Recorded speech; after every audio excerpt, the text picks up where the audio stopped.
Well, Bob and I are excited to share these mediation forms with you.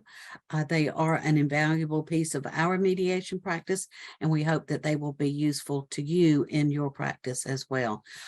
First one is the intake form. That gives us information on everybody who's going to participate in the mediation, so we can begin to contact them and get everybody's schedule for mediation. We're going to send out a confirmation letter, and that lets everybody know that where and when, what time, the location, Zoom or whatever platform is going to be on.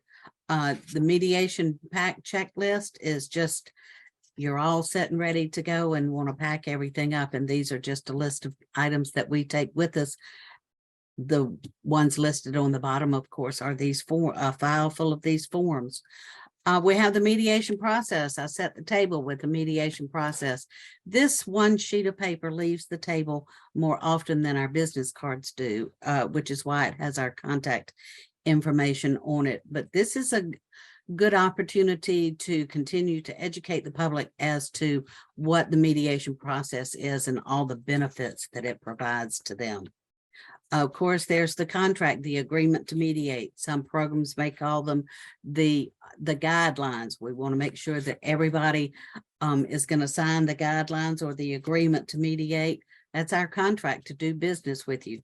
I use separate contracts for between the new decision management associates and each party.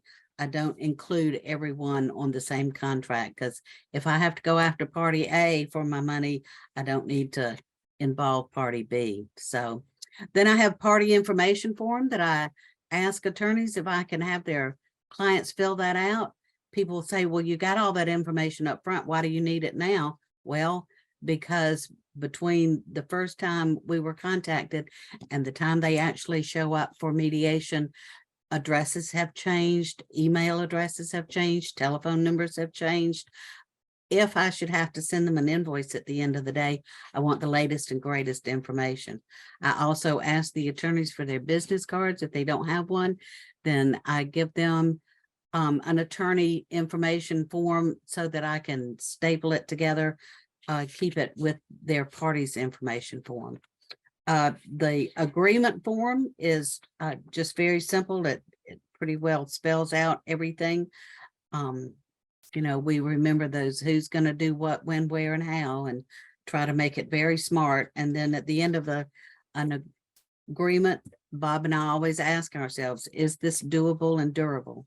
Can the parties actually fulfill this agreement that they are entering into? Of course, you always want to know how well you did, how well the parties felt about mediation, the job you did in mediation.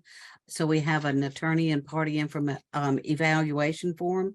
We give those out, and I always point out at the very bottom, there are some blank lines at the bottom. This is where they get to tell my boss just how wonderful they thought I was as mediator and what they thought about the process. So after that, everybody's smiling, signing everything, and the very last form is the most important sheet of paper in your file, and that's the invoice. You want to be sure and value your services at the end of the day and accept payment from everyone. So, you know, have it pre-filled out, do the math at the very end of the session and collect your money and congratulate everyone and go home. So those are the forms. I hope that they will be as useful to you as they are to us, and we are happy to share them with you. So thank you.